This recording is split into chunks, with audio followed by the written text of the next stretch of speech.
stop that sometime.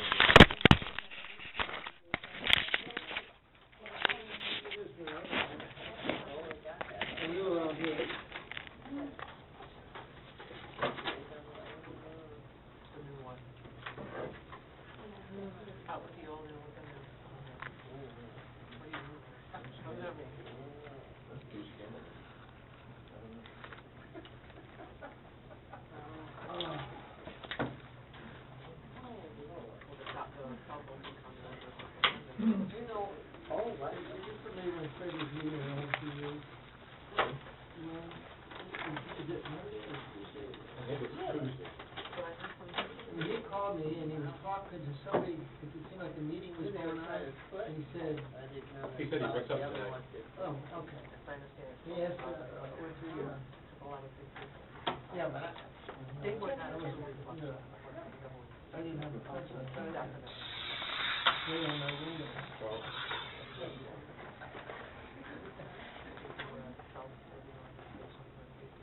Trying to write on my note. What? So we'll see. you said he'd bring.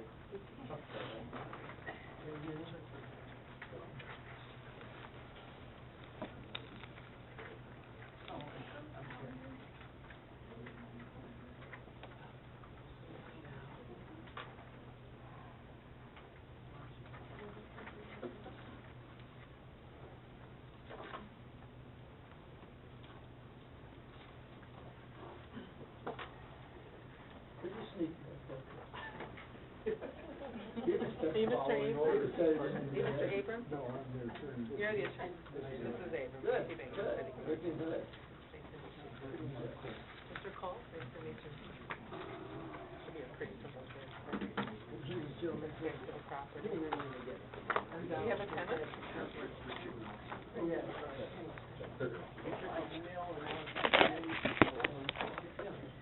I didn't have time to go through all your videos and all that. I was on a good location, I don't know. I didn't know. I've been running all week. Yeah. This week, last week.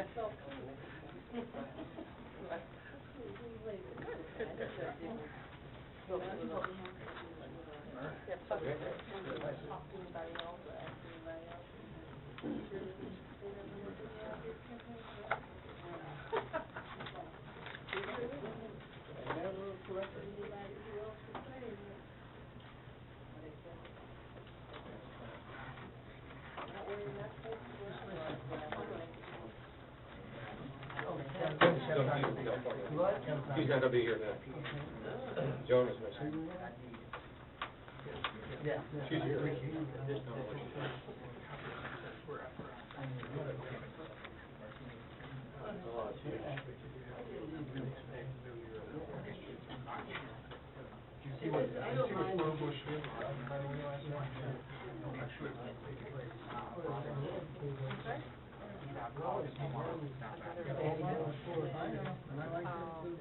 Probably not. Yeah, I don't know why you're at home. Okay, I members. I mean,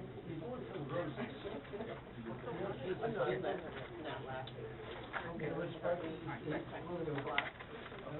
Right, cap it off, boy. Get out there and you throw.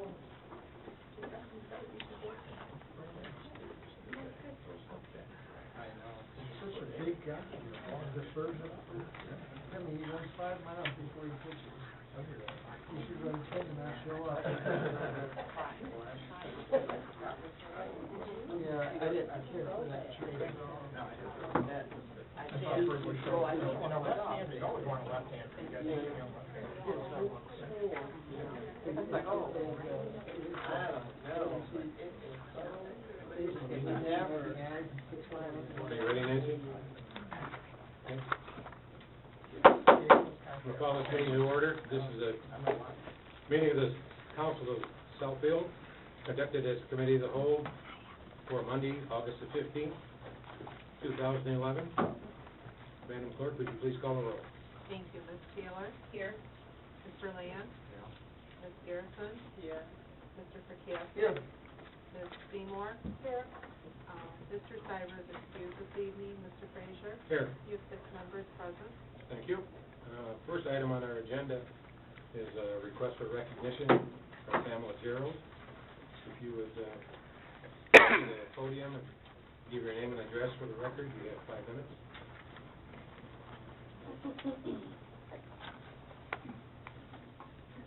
Good evening, council. Good evening. Good evening, audience members. Pamela Gerald, P.O. Box 155, Southfield, Michigan, 48037-0155. I have been before council on numerous occasions requesting some information as it relates to the millage, what was touted during the time promoting the millage, and what was supposed to not happen if the millage passed. We said to the residents as a city that the millage needed to pass in order to prevent from laying off, I think the literature said 97 police officers and 49 firefighters. We were approved for a $2.2 million SAFER grant. I've been at all these meetings, I've been talking about it, I've been talking to several council members, and if I recall, and Mr. Charette, you can correct me, when I tried to talk to you about the SAFER grant, you said that there was some criteria, and the city wasn't sure if they could accept the grant. Well, we knew about the criteria when applying for the grant, so if there was a criteria problem, we should have never applied for the grant. Then I also remember you, Mr. Charette, saying that the city did not give the firefighters permission to apply for the grant. I went back and found a council agenda from January 11th of 2010, and Mr. Charette, you basically said that you were monitoring the grant for available money for staffing of firefighters. You talked about the fact that you wanted to know if there were many strings attached, which it was not, because we were denied the first time and got approved the second time. You were asking about whether or not the grant would cover things like overtime and uniforms. It does not. The grant basically only covers to augment the staff, to hire the firefighters back. They're already trained, they're already in a pool. Then you said, Mr. Charette, that you did not give them permission to apply for the grant. And Resolution C-06-2010, motion by Frazier, second by Lenny Taylor, be it resolved that council authorizes city staff to apply for a SAFER grant funding for fire department staffing under the auspices of Federal Emergency Management Agency, Department of Homeland Security, and the mayor and the city clerk signed for it. And you talked about the fact that it would be a 2-year grant. So I don't know where you're getting your information from, but you told the people that if the millage passed, there would be no layoffs. You're trying to lay off 45 firefighters, or 49. Tell me what's going on. Are we going to accept the grant? We've been approved for the grant. What's the holdup?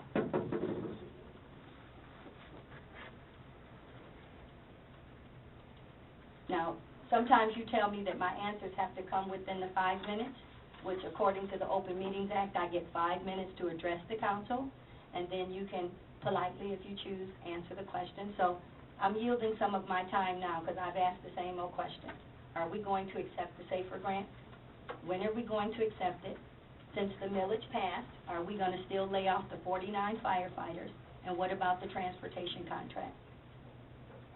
Are you going to take that from the firefighters, seeing that that transportation contract brings in over $2 million of revenue to the general fund?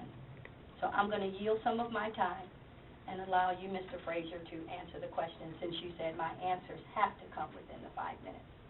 I never said your answers have to come within the 5 minutes. I said if you want your answers immediately, they would come within the 5 minutes. Okay, I'd like some immediate answers tonight, please. First of all, I'm not at liberty to talk about the SAFER grant because we're in the midst of contract negotiations with the fire department. That's all part of the negotiations, so I'm not at liberty to talk about SAFER grant or anything else as far as that's concerned. I'm not following. What do you mean? I don't know how much plainer it would be. Well, we talked about it and the ramifications enough to promote it on the millage flyers, and you talked about it at the April 28th council meeting. you said right before the May 2nd election that in order for the city to accept the grant, the millage had to pass. So there wasn't a whole lot of secrecy then that I can recall.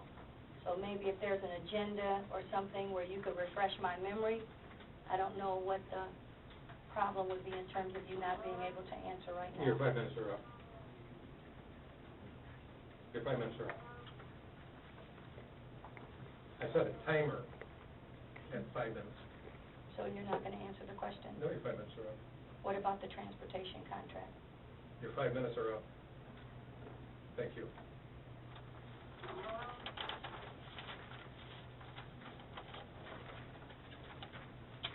The next item on our agenda is a request for recognition from Mr. Richard Meltzer. Mr. Meltzer, if you'd go to the podium and give your name and address for the record. You have 5 minutes. Can I distribute these, please?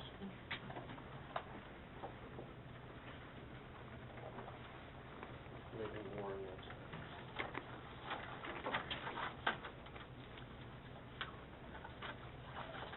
Okay, I'm Richard Meltzer, 20850 Wink in Southfield, Orignal subdivision. I have been in communication with some members of the council and the city officials about this issue. I only have 5 minutes, so I'll have to be fast. Some of these materials have been distributed in the past to people to whom I refer. You want to make sure you talk into the microphone so that our secretary can hear what you're saying. Okay. And right up front, what we're looking for here in terms of the rollout of the DTE smart meters, the actions that some of us are looking for is an immediate resolution regarding the cessation of deployment of the smart meters while we undergo further independent and objective study. A lot more understanding needs to be put in place regarding the long-term biological effects of this type of technology. We really need to involve state or federal representatives. This is a national thing. It's going on throughout the country. The grant money comes from the Department of Energy. Public Service Commission is instrumental in this within our state. We may need changes in law and regulation. FCC guidelines that are used to control or determine the safety of a lot of these devices is at least 20 years old, which is like way old in terms of technology. And to date, there is little, if any, ability for a consumer to opt out without penalty on the West Coast. Pacific Gas and Electric is now allowing some opting out based on law, but they're hitting the people, the consumers that request opt-out with a heavy dollar billing. Essentially, we're going to send the meter readers out to your house, and here's what it's going to cost you. Red flags on the next page.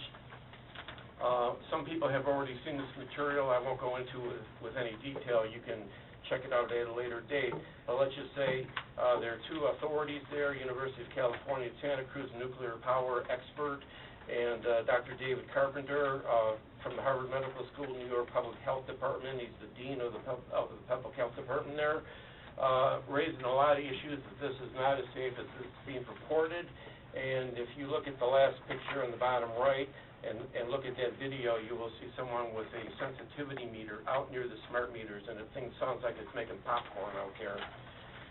Going to the next page, multiple areas of concern. First on my list is health and safety, but there are other key issues. We're going computerized here. Everything you ever heard or feared about computer hacking, taking down networks, they take down the Pentagon. They've taken down the electricity grid in Brazil.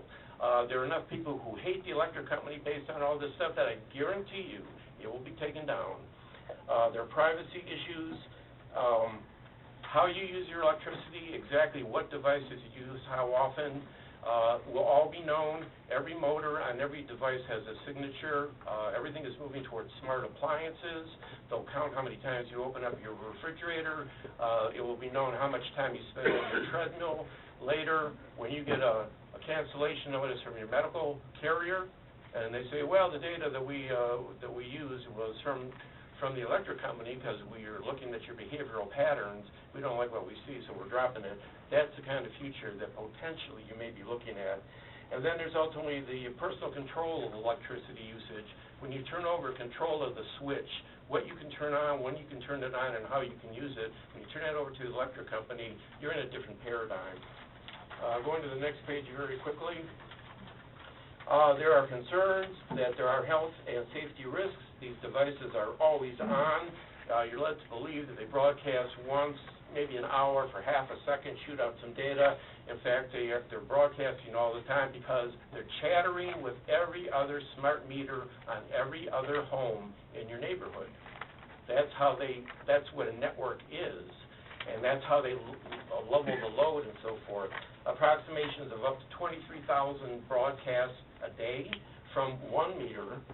Keeping in mind that today we're talking electrical, you will soon be talking about gas meters and potentially even water meters in the future. Tests have shown that manufacturers make different meters, and the variation in the radiation level on these things is quite different, up to 437% different. If you look at pictures, the way meters are at apartments and condos, you can literally get dozens of them clustered together. I wouldn't want to be living next to the apartment where that's on the back wall, broadcasting all this stuff. A lot of times these things are compared to cell phones. We were told originally cell phones are completely safe. Now there's some caveats. They're safe to a point. You don't want them in your ear all the time. If you spend a lot of time with a cell phone, it's recommended you use an earbud or a wireless device or put it on speakerphone, because problems are starting to manifest themselves. And you see at the bottom there, the World Health Organization now says that that type of radiation is now considered a Class 2 carcinogen. Here, 5 minutes, sir. Okay? All right. I respect that. Mr. Lance?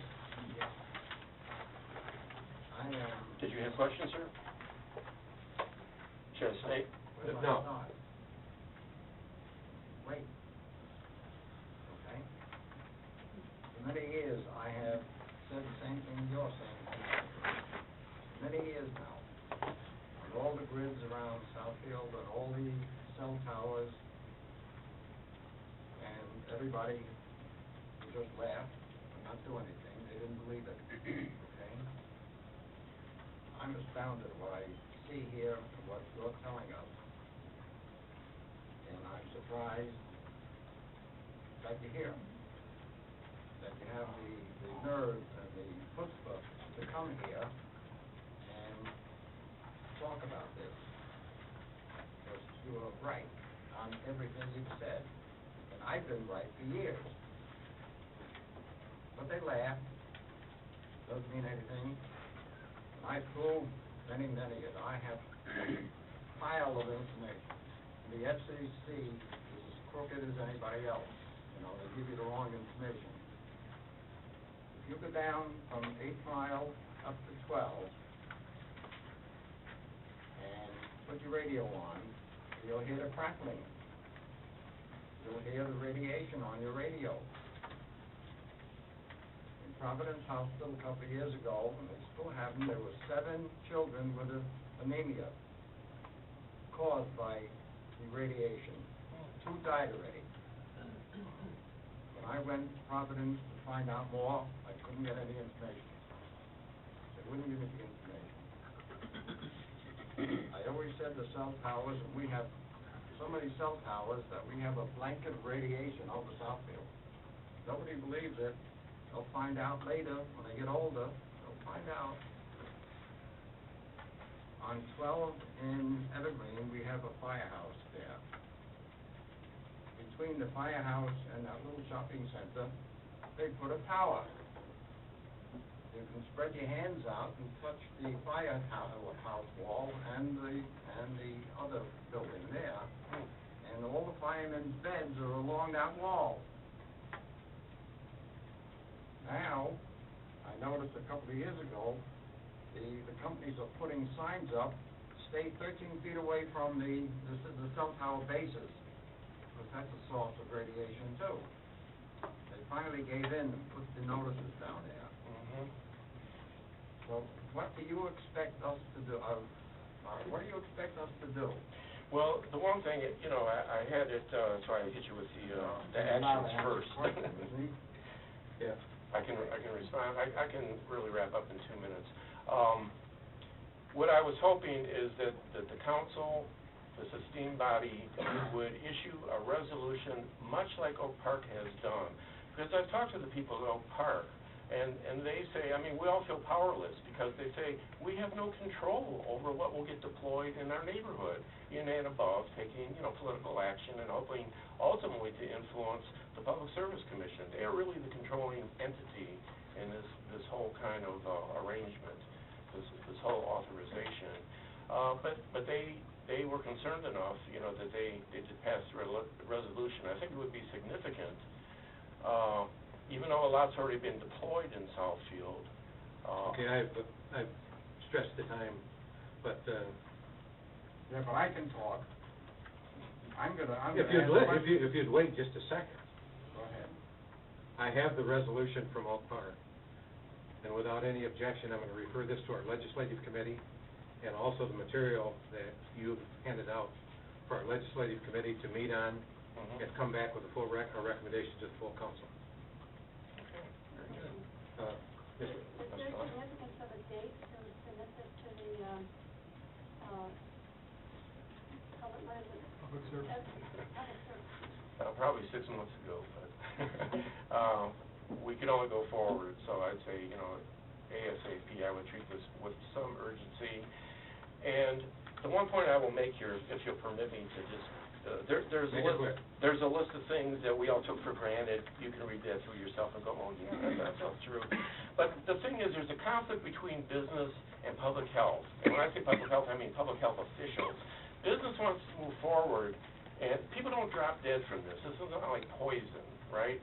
So they go, there's a lot of money to be made, and we're going to deploy until somebody, you prove us wrong. Public health officials I'm going to have to stop you. Look at the other I'm way going to have to around. stop you. It's becoming a debate now, so. Oh, well, Okay? I refer you to the handout. Okay? I have another question. Go ahead.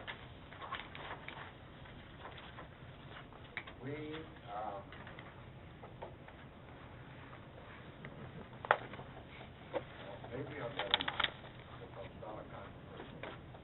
I'll talk to you sometime privately. Welcome. I better not go any further, but, all right, maybe I will. We're a sovereign city. We can prevent them from building cell towers here, but the political, whatever you call it, refuses to do that because there's money to be made, okay? And there's radiation from all the cell towers.